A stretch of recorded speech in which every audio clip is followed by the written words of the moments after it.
Hello, everybody. Welcome. This is a really special event that we are facing now. And as I mentioned in my introduction this morning, a special highlight of the 6th Conference on Sustainability and Responsibility is the Lifetime Achievement Award 2014 to recognize scholarly contribution that influenced and shaped the field of CSR.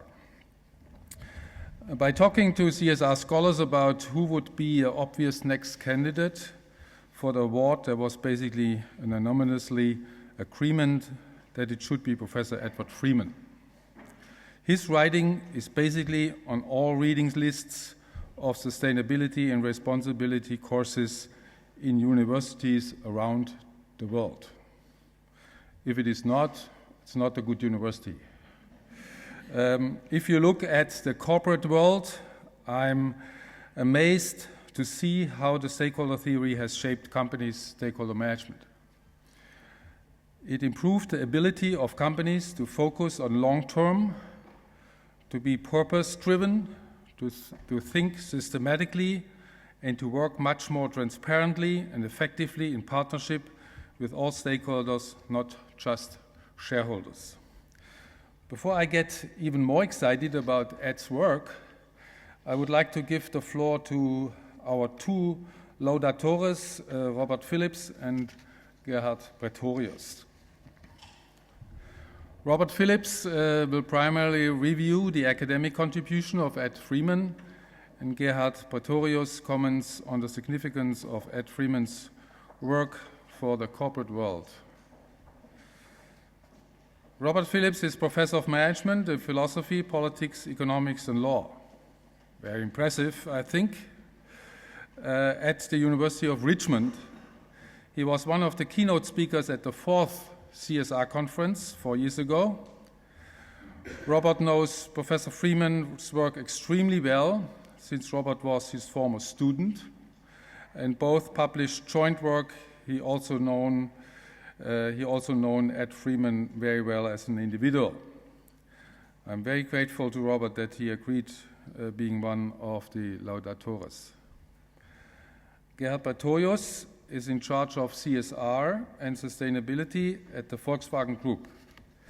He also serves on several boards and is a member of several advisory groups, for instance, of the advisory group Supply Chain Sustainability of the Global Compact. Mr. Pratorius is an honorary professor of transportation policy and sustainable mobility at the Technical University of Braunschweig. In Germany and Europe, Mr. Pratorius is one of the most experienced and most respected practitioners in the field of CSR. Thanks to Mr. Pratorius and the Volkswagen Group that the CSR award is sponsored, I'm very grateful for his effort. Let us give the floor first to Robert Phillips.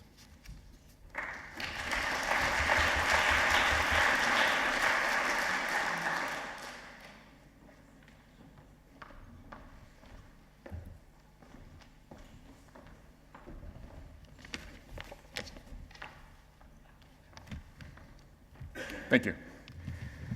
When Professor Schwalbach asked me to give this laudation, I eagerly accepted the opportunity as both an honor and a privilege. Ed Freeman's accomplishments are legion.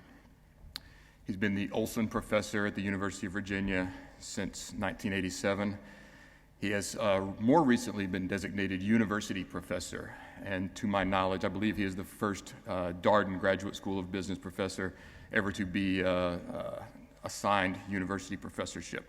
And he has honorary positions and degrees from a myriad of organizations on at least 4 different continents. Anybody here from South America? That one is still available. His leadership and institutional entrepreneurship are also legion. He was division chair at the SIM division of the Academy of Management. He's been president of the Society for Business Ethics and is a founding member of both IABS and the Stakeholder Strategy Interest Group at the Strategic Management Society. As a matter of peer recognition, he is a fellow at the Academy of Management and the International Association of Business and Society, and as well as the Business Enterprise Trust. He is in the Reputation Institute Hall of Fame, as well as a Lifetime Achievement Award winner at the Aspen Institute and the Society for Business Ethics. He's also received the Lifetime Achievement Award for the SIM division of the Academy of Management, called the Sumner Marcus Award. He's received teaching awards at multiple universities, including the Darden and the University of Pennsylvania Wharton School. He's won the Virginia Statewide Teaching Award and was just this year given the Academy of Management Educator of the Year. And lest you think he's someone who would rest on his laurels, he has in fact also done a massive open online course very recently, of which I am a proud certificate holder. He has more than 125 articles and book chapters. He's written or edited 20 or more books, probably wrote one on the way here, and was the on the editorial board of 20-plus scholarly journals. His work, if you go onto Google Scholar and look at his page, has 35,000 sites. Let that sink in a minute. At least 35,000 times people were influenced enough, thought enough of his work to put it in the bibliography and say something about it. It's staggering by any measure. A tenth of that is impressive. But with that said,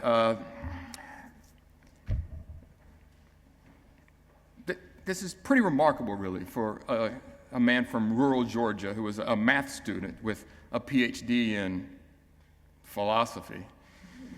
I mean, really, what are the chances of a person such as this coming to be one of the most acclaimed and influential, widely cited scholars of his generation in management? Well, much of Freeman's scholarly reputation began with the publication in 1984 of Strategic Management, a Stakeholder Approach. But really, the very thought that a philosopher could, over the course of a single summer, write such an influential book has struck many as, and there's really no other word for it, frankly, supernatural. It gives me no pleasure today to report that I have uncovered the dark, otherworldly truth about the conjuring of Ed Freeman's classic book. My research for this laudation took me to America's Deep South, where I met 102-year-old man named Blind Melon Freeman. I was not allowed to take pictures of old Blind Melon because he feared the pictures could be used to steal his soul, something he had some personal experience with. Sitting on lawn furniture surrounded by stacks of dusty old records and, oddly I thought for a blind man, hundreds and hundreds of books, Blind Melon told me a story of a young man's search for scholarly fame. And here's what he told me. Young Eddie, that's what they called him then, Eddie, had searched far and wide for the professor's truth. He had looked to numbers as a math student at Duke University. He had sought truth in logical syllogism and existentialism and categorical imperative, but he felt no closer to wisdom.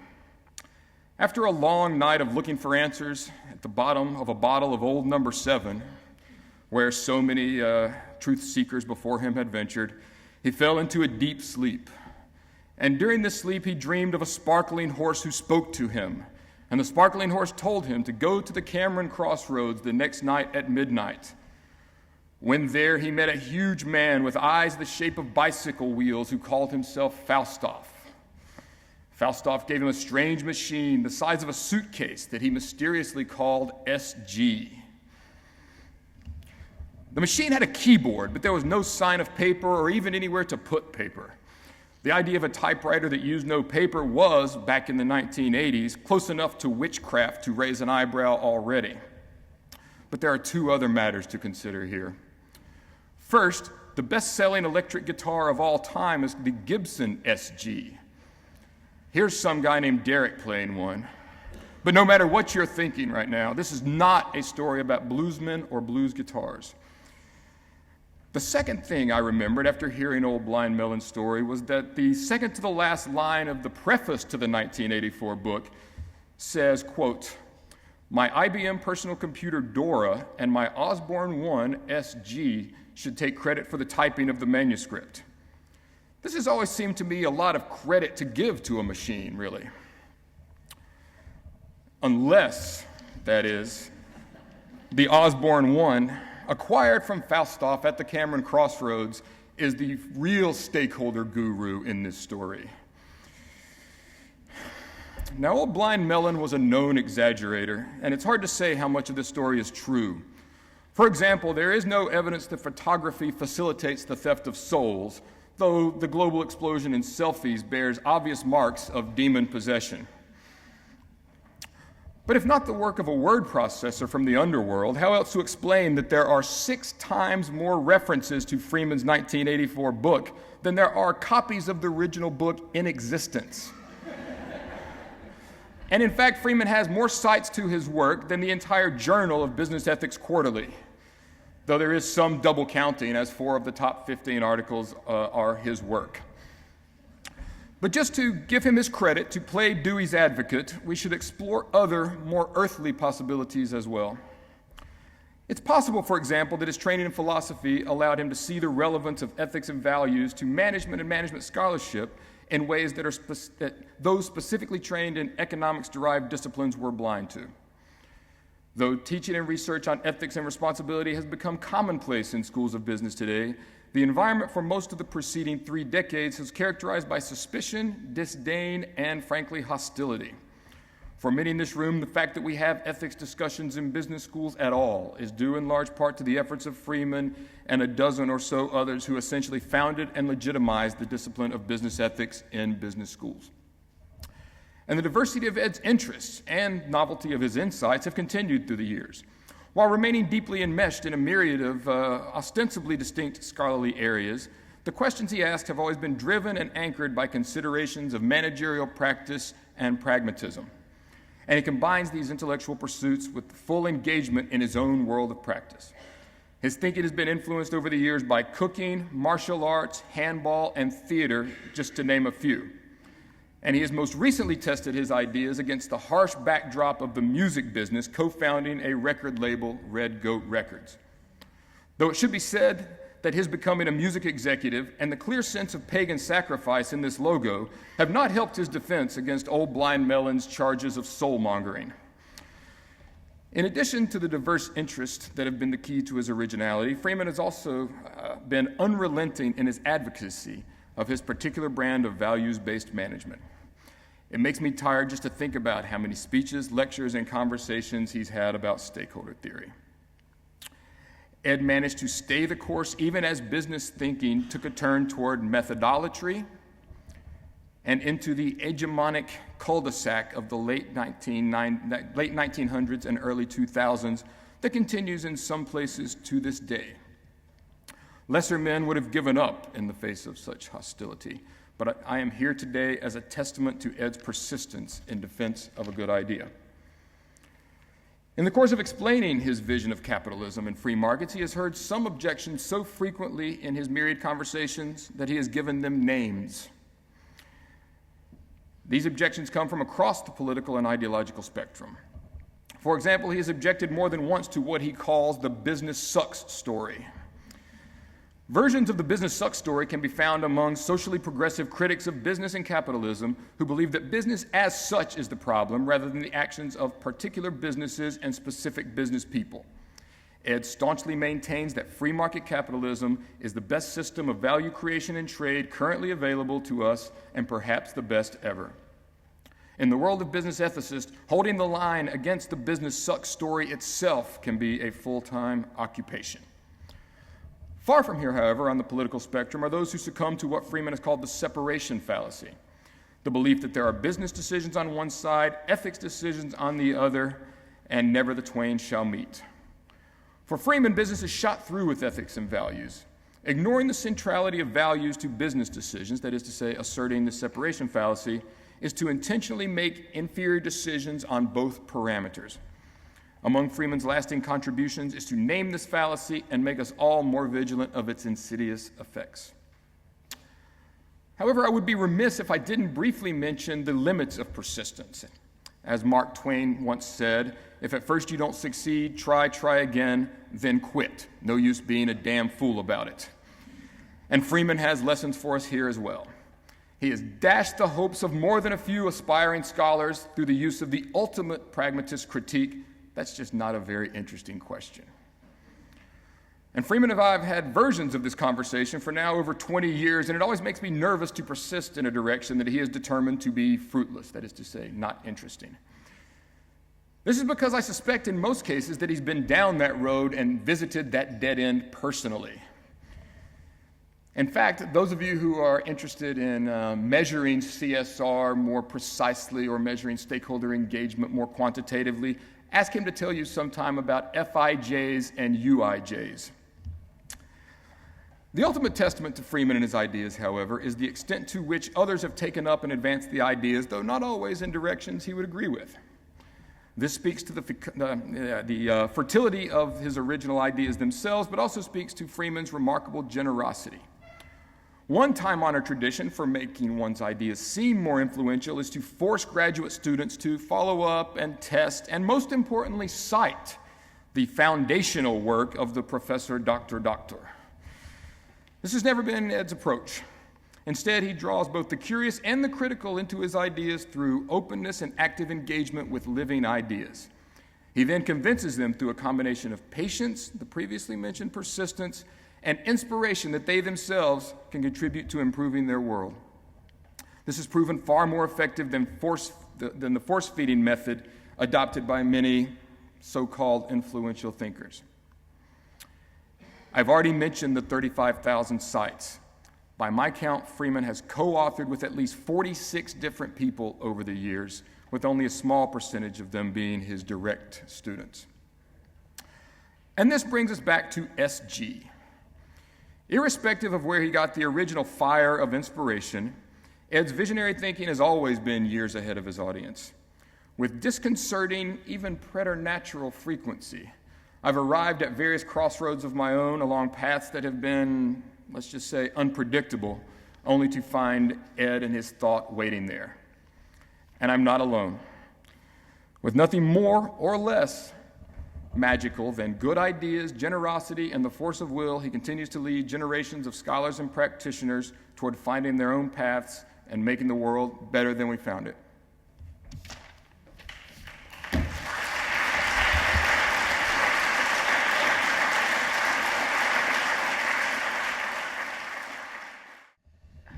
Good evening, ladies and gentlemen. Well, what should I add on? I can only promise you I will take 3 minutes. Well, dear Professor Schwalbach, distinguished guests, dear CSR fellows, and most importantly, dear Professor Freeman, it's a distinct honor to be part of this esteemed gathering of academia and business.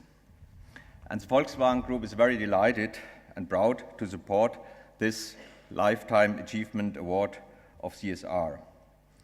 And we are really honored that one of the most important researchers in the field of CSR accepted this award, Professor Freeman. He is certainly one of the most active and influential thinkers in practical philosophy and economics worldwide, and he has been for more than 3 decades now. And I'm very pleased that we now confer upon him the honor he richly deserves. As mentioned, Freeman's award-winning book, Strategic Management, a Stakeholder Approach, originally published in 1984 and reprinted in 2010, heralds the start of a really conscious paradigm shift away from the traditional view of the company that grants the priority of the shareholders towards a modern stakeholder approach. I think this concept shows us now how we have to accept the thinking, the concepts, the needs and expectations of governmental bodies, political groups, trade unions, communities, financial actors, suppliers, of course our employees, customers, and of course the civil society, and all they have a stake in the particular decision of the company. Well, for the Volkswagen Group, this stakeholder management approach is really a key of a responsible and sustainable company. I think this thinking is cultivated above all of our brands and is aimed to do this as open as possible. Because I think in the long term we only can be successful if we really are familiar with our stakeholders' needs and expectations as mentioned. The outcome of this process should be at least a mutual understanding of the different backgrounds and the positions, and should be ideally be implemented in a joint project from which both sides benefit. Thank you, Mr. Freeman, for your outstanding ideas and concepts. Thank you for your inspiring critique. Congratulations again for the award. Thanks for listening.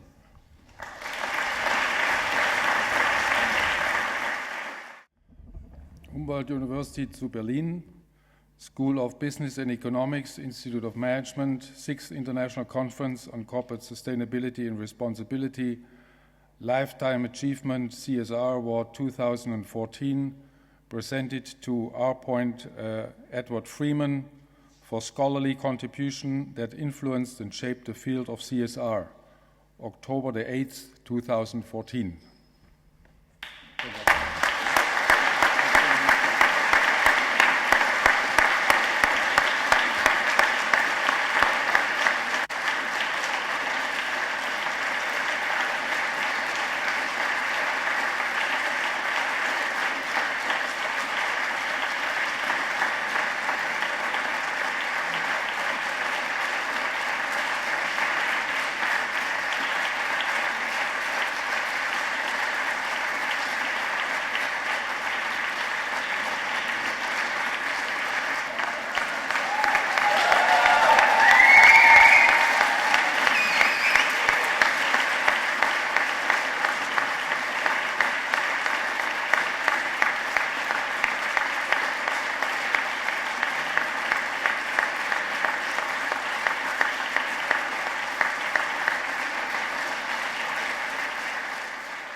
This is really a great honor for me, and it's a special honor here because I've really enjoyed the Humboldt conferences that I've been to. I've learned a lot.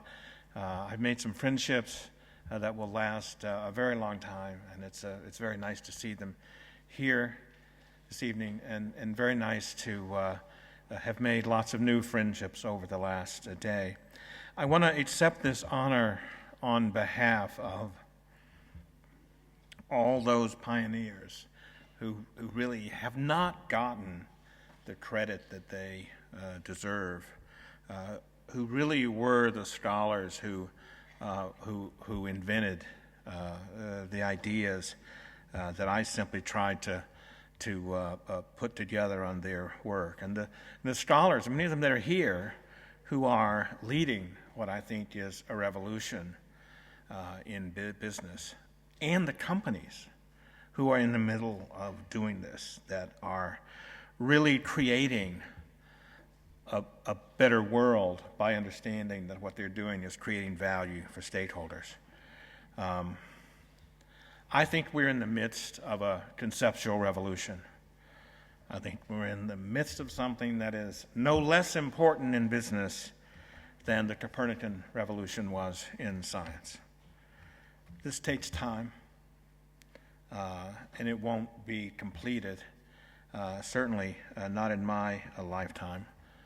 But it's nothing less than a wholesale rewriting of the story of business. And it's a revolution, I want to argue, that was started by pioneering companies like the Tata Group, where if you read their founding papers over 100 years ago, you find crystallized the idea of stakeholders, or the founding papers of Johnson & Johnson, or those days in the 60s and 70s when people laughed at Motorola and Chris Galvin when he said, the only thing we'll never sacrifice is our principles, and lots of others around the world. Eric Renman is the real father of stakeholder theory, but the founding mother is Mary Parker Follett, who doesn't get credit for very much. But if you go back and read her work, as I kind of force the doctoral students to do now. It turns out I've never had an original idea in my life. It's all right there, and unfortunately, whatever your ideas are, she probably thought of those too. It's a very rich idea, very rich body of work that was ignored for a long time, but because she was discriminated against because she was a woman. And I want to thank those who are now in the middle of this revolution. There are lots more. There are lots more, from Whole Foods, who's taken the stakeholder idea about as far as I've seen any company to do it, to lots of others, like an integrated steel company in Korea called POSCO. And the people, some of whom are here, Rob, my friends John Mackey and Raj Sisodia, Tom Jones, Sandra Waddick, who's here, Michael Porter and Mark Kramer. Some of you know there's probably a story behind that. I'm not sure I'll tell it yet.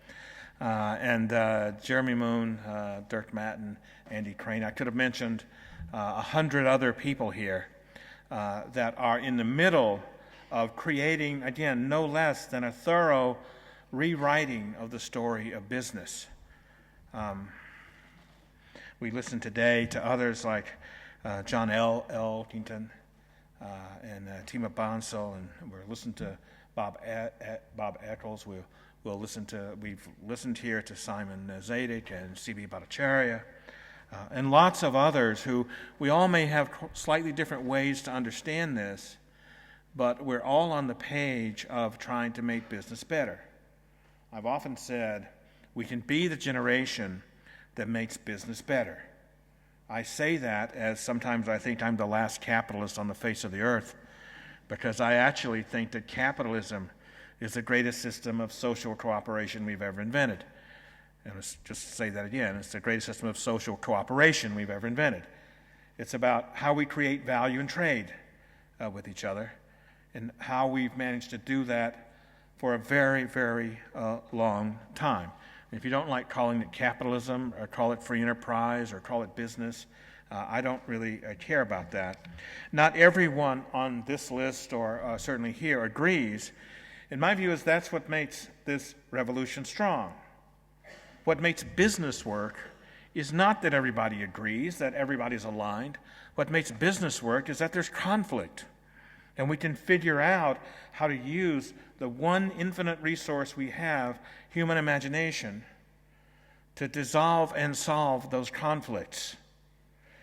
If we only all sat in a room and agreed about things, honestly, we wouldn't make much progress, and this conceptual revolution would die a rather painless death, it seems to me. So the fact that, for instance, people can talk about stakeholders or CSR or sustainability or shared value and have really interesting arguments about who's right and who's wrong here is the strength to me that something important is going on. In fact, I actually think there's incredibly good news. I think the tide's turned. I think the new narrative's crowding out the old one. Now, this may be because some of you know this story. Many years ago, Jim Imsoff and I wrote a paper called Stakeholder Management. We sent it to a journal to be listed, not to be published, just to be listed as a working paper. I did a call. It was 1977.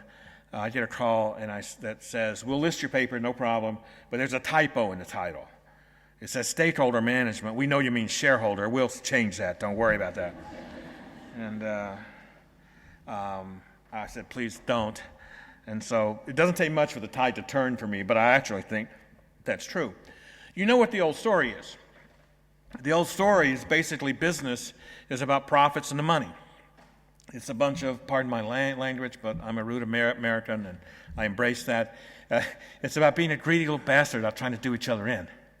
You know, the reason business works is it's about cutthroat competition. Business people will lie, cheat, and steal to get ahead if you don't watch them. It works because people are competitive and greedy, and then as if by magic, the invisible hand, the greatest good emerges.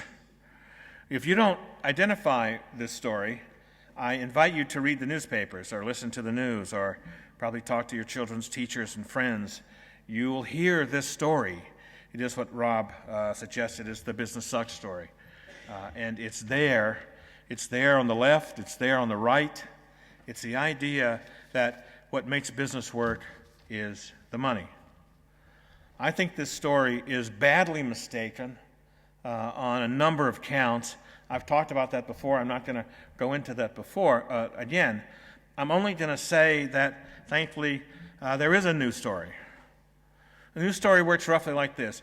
Every business has always created, and yes, sometimes destroyed, value for customers, suppliers, employees, communities, and people with money. How could it do anything else?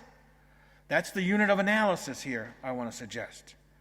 And capitalism works not because people are self-interested and greedy, but for exactly the opposite reason, because we're complex. We are, I believe, collaborators. We're language-using collaborators.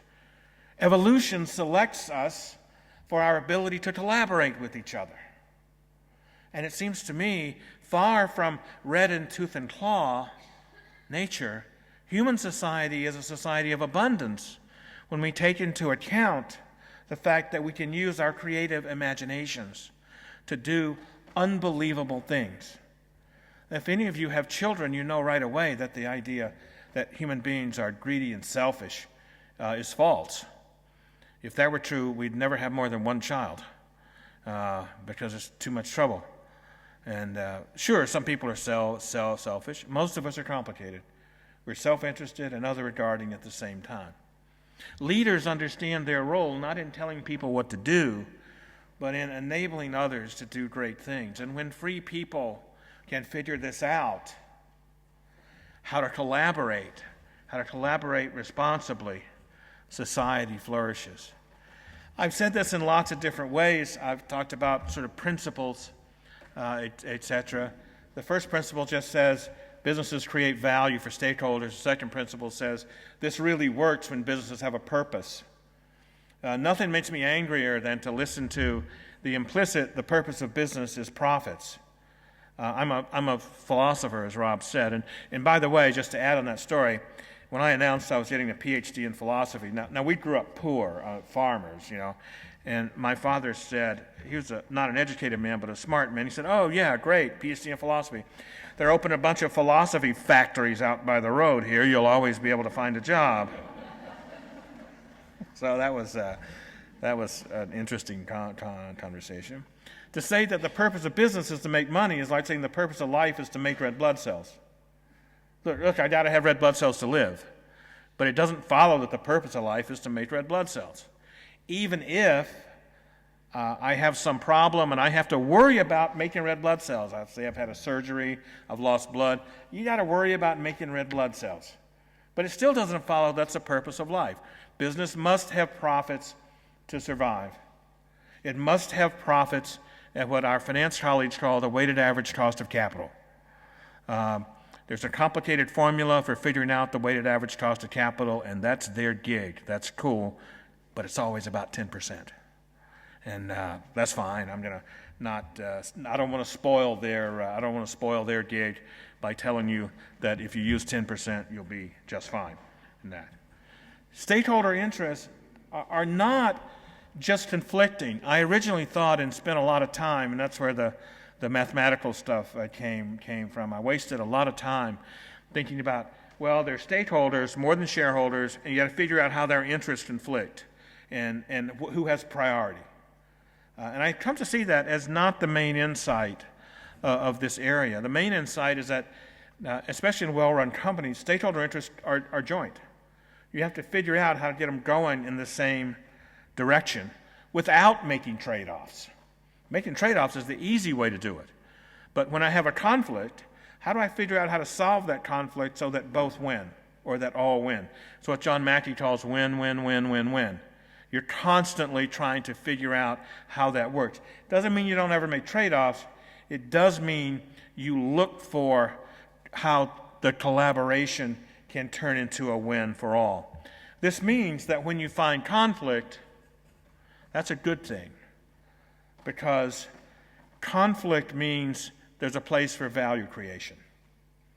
I know, again, I'll go back to the children example. I know you don't like that when there's conflict with your children. You rarely think of that as an opportunity for value creation. But it always is. In that case, it's often an opportunity for values creation. Certainly when they're teenagers, it is. And this last idea that people are complicated, we can use our imagination as language users to figure out how to solve the problems that we have. And that's something that seems to me that goes all the way through business. Well, there's some challenges. And the challenges, that's just my rewriting of Milton Friedman's idea. The only responsibility of the executive is to maximize profits. It's close. The only responsibility of the executive is to create as much value as possible for stakeholders. And there are challenges to this. I'm going to first talk about something called the partial solution challenge. And here's a problem which I'm afraid you may neither like nor agree with. I think a lot of the suggestions people have made about this conceptual revolution turn out to be partial solutions. In other words, they don't completely rewrite the story of business. They take as given that economics is the basics, and then they bolt something onto that. I have long argued that CSR, for instance, can be interpreted this way. What's really important is the economic part, and we try to put social on top of that, right? Certainly shared value can do the same thing. Even, it turns out, ideas like social entrepreneurship and even a comprehensive idea like sustainability can be seen as, well, we need to add something to the story of business. And I want to suggest that we need to completely rewrite the story of business, new characters. I want to, if you like, change the channel. I don't think the unit of analysis is the economic transaction, and then we can add stuff to pretty that up. I think the unit of analysis of any business is the set of relationships that it's enmeshed in with its stakeholders. Imagine for a minute if we thought of our relationships with our family as transactions, as some Chicago economists have urged us to do. Then how would we explain something like love? It'd be very hard to do. Well, it's these not really. It's more than transactional. It's about the relationship in which we're enmeshed. It's about how we're feeling. It's about all kinds of things that can't be reduced to transactions. I think business works the same way. Especially great companies, stakeholders are enmeshed in sets of relationships in which there are these things called feelings and emotions, etc., that can't be reduced to transactions. And so changing the channel means changing the set of the sort of basic unit of analysis that's here. And that's the problem with a lot of what I've called the partial solutions. Now, don't misunderstand me. There are lots of ideas that are going to come up, and I'm very much in favor of there being lots of these ideas, lots of these partial solutions, because we'll find ways to take the best of it and figure out how to have a stronger story about business. But I'm skeptical of any one solution, whether it's mine or anyone else's, about this. We need lots of ideas with people whose hearts are in the right place who want to change the story of business. We have a real challenge around public policy because public policy often regulates based on the old story. And often what happens is, certainly the history of business ethics is, there's a scandal, there's a quick move by politicians to do something about the scandal, and whatever they've done generally is one of the causal factors of the next scandal. Thank you, Enron in the U.S., Sarbox for giving us the kind of accounting that led to the mortgage meltdown. Thank you, mortgage meltdown and Dodd-Frank, for giving us what will inevitably be another crisis. Now, that's not the only cause, but that's part of that's always part of it. We need public policy. We need to understand government, for instance, not just as the regulator, as the umpire, as someone who sets the rules and someone who redistributes. We need to understand government as how it facilitates value creation. What can government do so that it facilitates this collaboration that's there? It turns out there are lots of experiments going on, primarily at local governments. And these experiments, I think, are for the most part around ideas of seeing government as value creation. I was amazed to learn that many agencies in the U.S., for God's sake, have chief innovation officers, are trying to learn from firms in Silicon Valley and others how to facilitate innovation in their organizations. That's a really healthy trend, I think. But this public policy challenge of trying to lift up the news story, I think, is really difficult. There's a challenge about business ethics to the extent that as a discipline, we see business and ethics as separate. The philosophers love it when I say we can't separate business and ethics, and because we really need ethics in business. They don't like it so much when I say, yeah, but see, this means you as an ethics professor need to learn something about business. You know, every stick has two ends, as they say. And this is one that has two important ends, and I think there's a real challenge. I won't go into tonight, but I actually think there's no less a challenge than to reinvent the way we think about ethics. Because I defy you to pick up a textbook in ethics or political philosophy and find anything about business. But if we've been value creators and traders for millennia, that doesn't make any sense. It doesn't make any sense that our ways of thinking about ethics that have been systematically looked at by philosophers doesn't pay any attention to business. Well, there's what I call the social science challenge. I teach in a business school, and honestly, it's kind of gotten out of hand.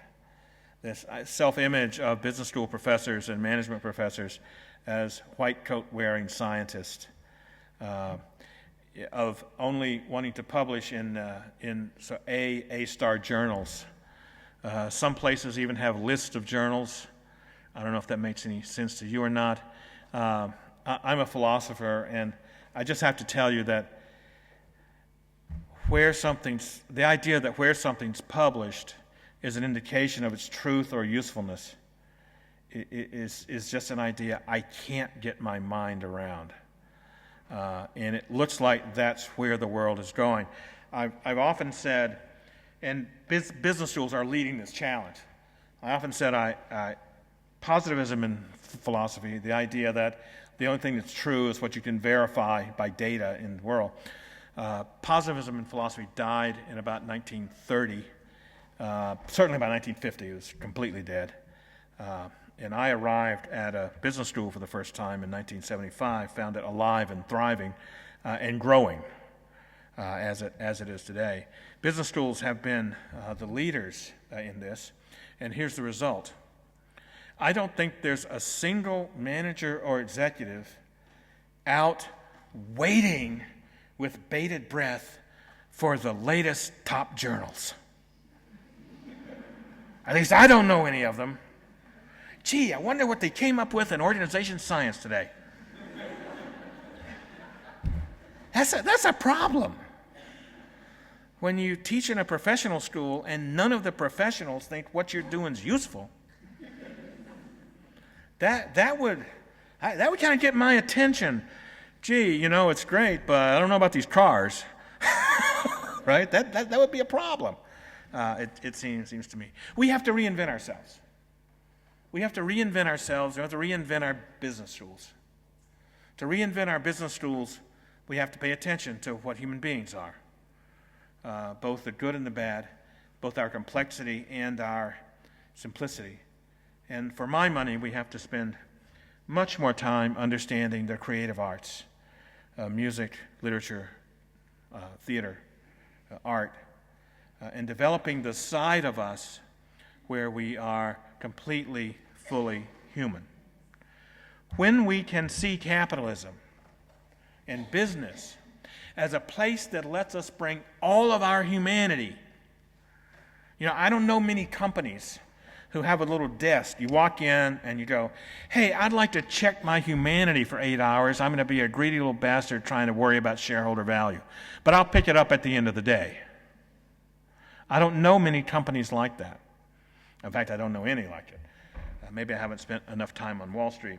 But when we can bring our entire humanity to our workplace, we'll create the most powerful force on the earth. And honestly, it's up to us to enact this story. Stories get changed over a lifetime, over several lifetimes.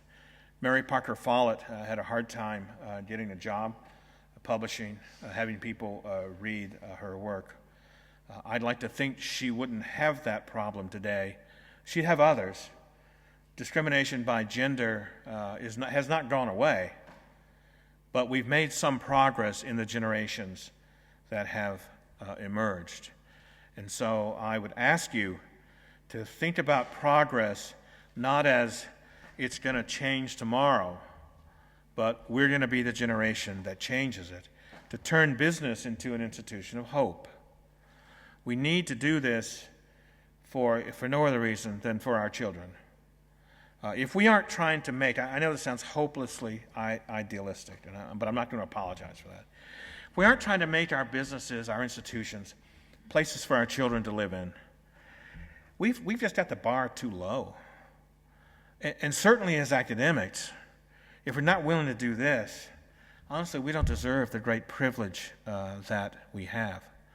One of the things I liked so much about this community, this CSR, stakeholder, sustainability, shared value, whatever you want to call it, community, is I think we really are trying to make our organizations places for our children to live in. I want to thank you very much for this great honor. I'm not sure I deserve it. I get way too much credit.